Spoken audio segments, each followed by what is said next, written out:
भारत और अमेरिका के बीच व्यापार समझौते को लेकर कृषि सेक्टर में अशांति फैलती दिख रही है। देश के कई किसान संगठनों ने अमेरिका के साथ व्यापार समझौते में कृषि को शामिल किए जाने को लेकर चेतावनी दी है। किसान नेताओं ने कहा है कि उनके हित प्रभावित हुए तो बड़े पैमाने पर आंदोलन की शुरुआत की जाएगी, जिसका प्रभाव पंजाब, पश्चिमी उत्तर प्रदेश, हरियाणा और दिल्ली में भी दिखाई दे सकता है। संयुक्त किसान मोर्चा के वरिष्ठ नेता बलबीर सिंह राजेवाला और किसान नेता डॉक्टर दर्शन पाल का कहना है कि ये किसानों के हित में नहीं है। केंद्रीय वाणिज्य मंत्री पीयूष गोयल और केंद्रीय कृषि मंत्री शिवराज सिंह चौहान ने हालांकि किसानों को यकीन दिलाने की कोशिश की है कि भारत अमेरिका ट्रेड डील के समझौतों में देश के किसानों और उनके हितों का पूरा ध्यान रखा गया है।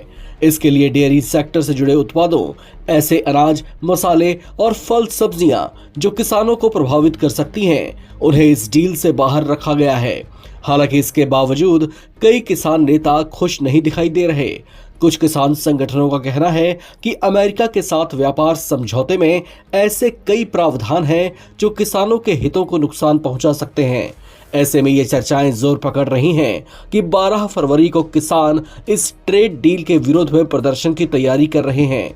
किसानों ने चेतावनी दी है कि अगर उनके हित प्रभावित हुए तो वे एक बार फिर से लंबा आंदोलन छेड़ने को मजबूर हो सकते हैं। अमेरिका के साथ जो ट्रेड डील हुई है उससे जुड़ी कई बातें सामने आई हैं। इस डील में पशुओं का चारा भी शामिल है जो अमेरिका से भारत आएगा। इसे लेकर भारतीय किसानों के बीच चिंताएं बढ़ गई हैं। खासकर पशुओं के चारे के तौर पर मक्का और सोयाबीन तेल के आयात को लेकर सवाल उठाए जा रहे हैं। भारत ने मक्का और सोयाबीन पर अपनी सुरक्षा बनाए रखी है। ये दोनों ही फसलें अमेरिका में जेनेटिकली मॉडिफाइड या आनुवांशिक रूप से संशोधित होती हैं, लेकिन भारत ने पशुओं के चारे के लिए हाई डिस्टिलर्स ग्रेन्स और लाल ज्वार के आयात पर सहमति जताई